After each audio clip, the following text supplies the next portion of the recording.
What's going on YouTube? It's Tyler, and today I'm going to talk about 3 ways you can combine separate TV antennas in case you want to get some stations that are out of your market and are in the opposite direction of the stations that are closest to you. Now first I want to mention that not everyone needs multiple antennas to get signals from different directions. If you have signals that are yellow or green, if you look on antennaweb.org, representing a strong signal, they can be picked up from pretty much any direction. So if you have one directional antenna and you point in the direction of very weak stations from maybe a market that's like 60 or 70 miles away, you'll still get your locals and you'll also pick up the distant stations.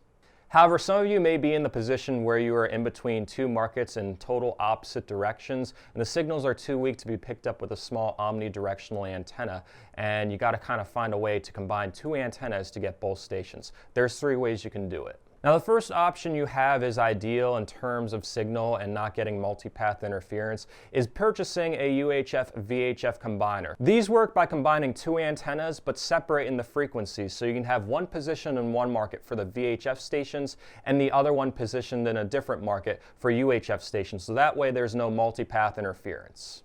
Now keep in mind that most TV stations are not on the physical channel that they identify as. So if you have a Fox 5, they might be on channel 35. If you have an ABC 10, they might be on channel 7. You can use TV Fool to determine what RF channels these are on.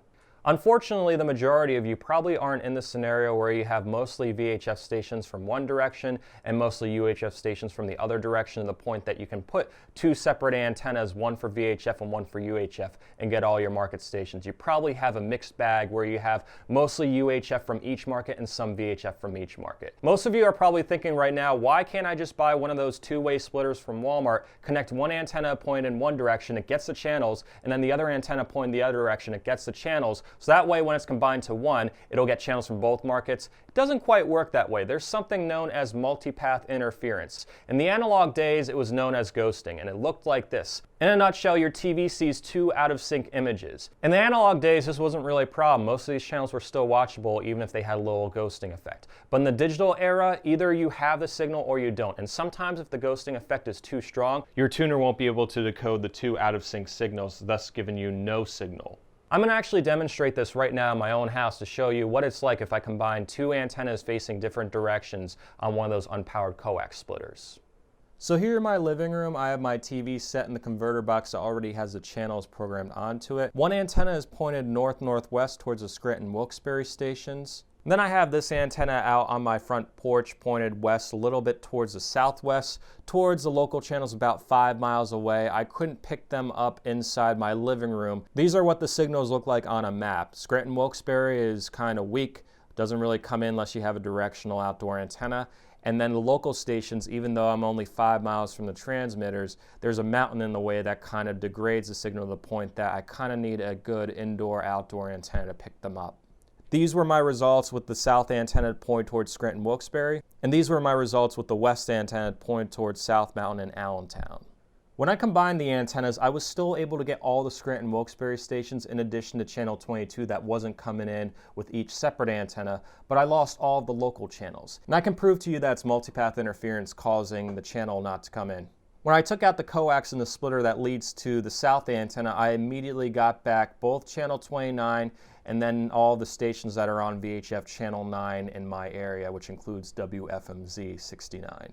Unfortunately, there's no true way to tell if you're going to get multipath interference on channels without actually hooking into antennas and seeing if you lose them. And you can also kind of play around if you want to, but that might just be a little too much time investment in combining 2 antennas, buying the splitter, and having a TV tuner there. One thing that I tend to do is if there are signals from 2 similar directions, for example, north and west, I'll bring an antenna up there, directional one, and kind of position it in a way where it brings in both channels, which would be kind of towards the northwest if the signals are strong enough. This doesn't work in every case because it depends how strong those signals are from every direction, what direction they're coming from. If they're coming from opposite directions, forget about it. Directional antenna is not going to pick up stations from the north and the south pointed west.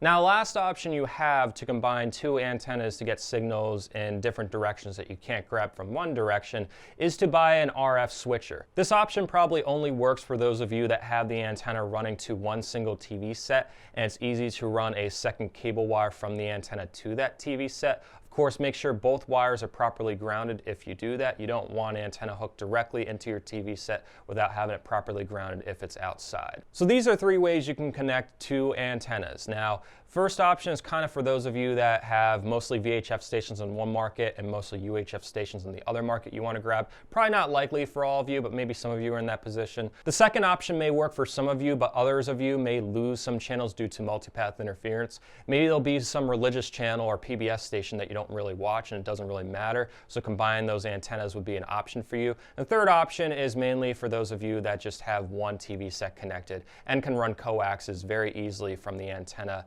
to your TV.